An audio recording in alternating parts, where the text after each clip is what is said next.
ээжийн хүүгүүд аврах тангарахтай аюул бүхнийг сөрж алд бие умартан агуудам нутагта айл бүр бүтэн бай амгалан төрийн сүд ашидодо бай эгэл залуугийн гал халуун зүрхэнд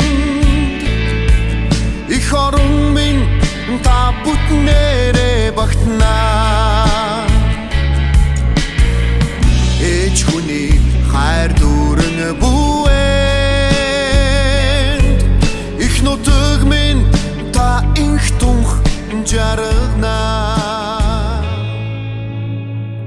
инх цагийн баатрууд эр зарагтай Цэргийн гавьяаны одонд Өмнөд Үсийн төв Өмнөгөө аймгийн онцгой байдлын газрын 2025 оны онцлог үйл явдлууд. Өмнөгөө аймгийн хэмжээнд 2025 оны байдлаар 148 удаагийн гамшиг осол аюул үзэгдлийн дуудлага мэдээллийн дагуу давхарсан тоогоор 717 албан хаагч 158 техник хэрэгсэлтэйгээр үүрэг гүйцэтгэж 89 эрдэнэ хүний амь нас иргэд аж ахуйн нэгжийн 14.7 тэрбум төгрөгийн эд хөрөнгийг авран хамгаалж 4 удаагийн нисдэг тэрэг бүхий ажиллагааны дуудлагаар ажилласан. Сэлэнг аймгийн нутаг дэвсгэрт гарсан ой хээрийн төмрийг унтраах ажиллагаанд Өмнөд Үсийн Баян-Хонгор, Дундгов, Говьсөнбөр, Дорногов, Өвөрангай, Өмнөгөө аймгийн онцгой байдлын газрын 220 албан хаагч 22 нэгж техник хэрэгсэлтэйгээр нийт 60 хоног томилогдсон ажиллаж албан хаагчид хүлээсэн үргэн амжилттай биелүүлсэн юм. Орон нутгийн төсвийн хөрөнгө оруулалтаар 3.7 тэрбум төгрөг шийдвэрлүүлэн хамбогд сумдах гал төмөр унтраах аврах 66 дугаар ангийн шинэ барилгыг ашиглалтанд орууллаа. Гамшигаас хамгаалах арга хэмжээг хэрэгжүүлэх, гал төмөр унтраах, аврах ажиллагааг шуурхай, үр дүнтэй зохион байгуулалт нөхцөл бүрдэж, албан хаагчдын ажиллах орчин стандартын шаардлагад нийцэн сайжирч, иргэд гал төмөр гамшиг ослоос урьдчилан сэргийлэх мэдлэг олгох сургалт дадлагыг тогтмол зохион байгуулахаар ажиллаж байна. Улсын нөөцийн 114-р салбарын байр, агуулгын барилга, гадна фасадын засварын ажлыг мэргэжлийн байгууллагаар орон нутгийн төсвийн хөрөнгө оруулалтаар 468 сая төгрөгөөр шийдвэрлүүлэн хийж гүйцэтгэлээ. Орон нутгийн төсвийн хөрөнгө оруулалтаар онцгой байдлын газар туснаас аврах ажиллагааны зав болон бусад багаж хэрэгсэл, хамбогд сумдах гал төмөр унтраах аврах 66 дугаар ангид шуурхай албаны Ланд 200 маркийн автомашин, цогццын сумдах онцгой байдлын хилцээний гал төмөр унтраах аврах 44-р ангид өндөр хүчин чадалтай ус сорулах помп, шуурхай албаны газар уснаа явагч тээврийн хэрэгслийг тус шийдвэрлүүлэн аврах үйл ажиллагаанд ашиглагдаж байна.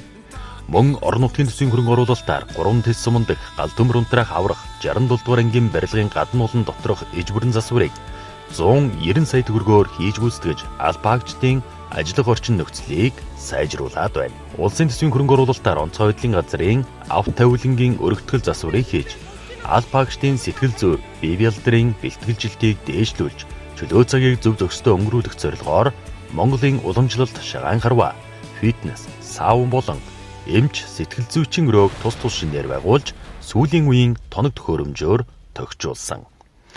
Албан хаагчдын нийгмийн баталгааг хангах, доктортой суурьшилтай ажиллах нөхцөлийг бүрдүүлэх зорилгоор үе шаттай арга хэмжээг төлөвлөж, зохион байгуулан ажилласан.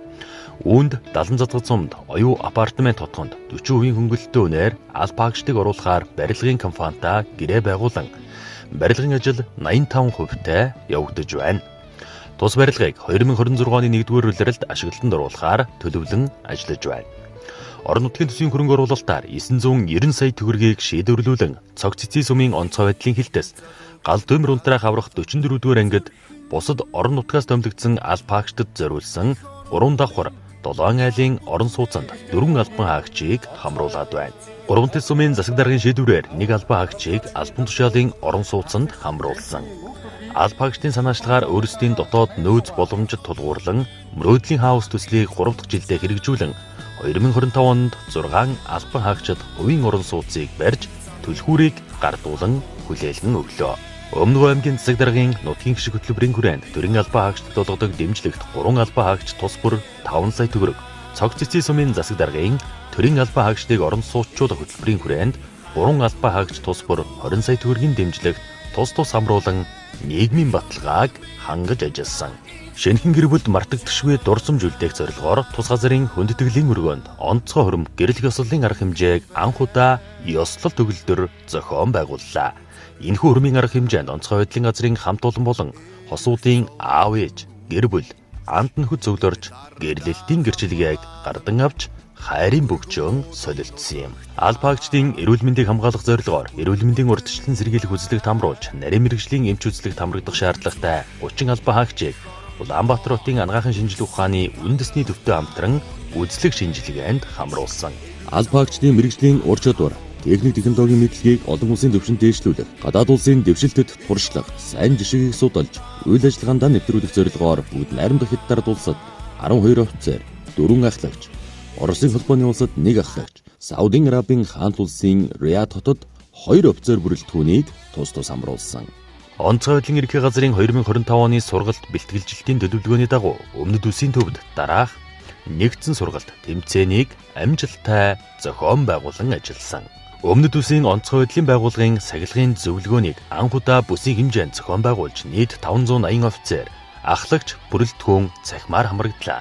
Тус зөвлөгөөнд онцгой байдлын ерхий газрын тэргүүн дэд дарга бөгөөд штабын дарга, бригадын генерал ган зориг оролцож нийт бүрэлдэхүүнд үүрэг чиглэл өгч ажиллаа. Өмнөд Улсын 6 аймгийн онцгой байдлын байгууллагын ахмад ажилтнуудын дундах 5 төрөлт спортын арга хэмжээг зохион байгуулан ажилласан. Уг арга хэмжээг зохион байгуулснаар ахмад үеийн албаагчдын эрүүл мэндийг дэмжих, спортын идэвхийг нэмэгдүүлэх, залуу хойч үеийн үлгэр дуурайл үзүүлэх зорилготой юм. Монгол Улсын ерөнхийлөгч, зэвсэг түвшний ерөнхий командлагчийн 2025 оныг ахлах офицерын жил болгон зарласантай уялдуулан Өмнөд Улсын онцгой байдлын байгууллагаас ахмад ажилтнуудаа хүндэтгэл үзүүлэх, тэдний ариун дуршлаг мэдлэгийг залуу үед өвлүүлэн үлдээх зорилгоор өглөөний түүхийн гүүр арга хэмжээг амжилттай зохион байгууллаа. Тус арга хэмжээнд онцгой байдлын байгууллагын ахмадын холбооны ерөнхийлөгч бэлтгэл хурандаа залуу хүү, Өмнөд Улсын онцгой байдлын газрын ахмадын зөвлөлийн дарга нар холбооны гишүүд, албаа хаагчдын төлөөлөлд оролцсон онцгой байдлын байгууллагын үүсэл хөгжил, бэхжил, албаа хугацаанд туулж ирсэн бодит туршлага, дурсамжаа хуваалцаж залуу албаагчдад мэрэгжлийн зөвлөгөө, үнд сургамжийг өгсөн.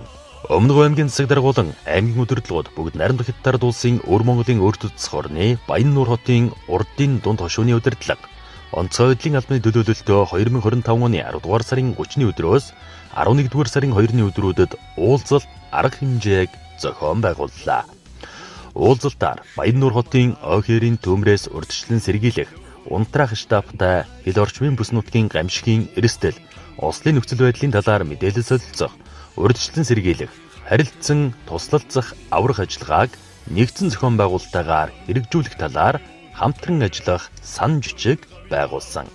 Өмнөд аймгийн засаг даргын үйл ажиллагааны өсөлт өмнө говь хөтөлбөрийн хүрээнд хэрэгжиж буй гамшиг төсвөртэй орон нутаг нөлөөллийн аяныг эхлүүлэн иргэд олон нийтэд болзошгүй гамшиг, аюулт үзэгдэл, Ослоос урьдчилан сэргийлэх мэдээллийг шинэлэг, хүртээмжтэй байдлаар хүргэх ажлыг зохион байгуулан ажиллаж байна. Тус аяны хүрээнд гамшигаас хамгаалах иж бүрэн сургууль, команд штабын сургууль, бэлэн байдлын үзэлгийг зохион байгуулан сумдын онцгой комисс, гамшигаас хамгаалах алба, мэрэгжлийн анги, сайн дурын хэсэг, аж ахуйн нэгж байгууллага, иргэд олон нийтийг хамруулан нийт 6756 иргэнд сургалт, даатгалыг зохион байгуулан ажилласан байна.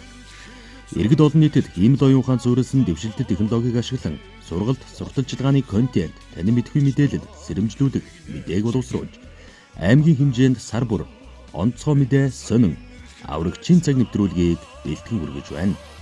Мөн захим орчинд шинээр гоёо студийг байгуулан бага насны хүүхдүүд зориулсан сургамжит өгүүлэг, бүсийн хэмжээнд улирал бүр онцгой байдлын байгууллагуудын онцлог үйл явдлыг харуулсан нэвтрүүлгийг санаачлан олон нийтэд тус хүргэн ажилласан байна. Төр ард түмнийхэн өмнө хүлээсэн үргэн нэр төртөөгөөр биелүүл 2026 оны амжилт бүтээлээр дүүрэн өгдөж байна. Их орн минь аюул осолгүй 50 байг. Онцгой байдлын албаны сүлд тиймэр үрд мөнхөд мандан бадарч байх болов. Эрсдэлгүй өмнө говь бидний ирээдүй.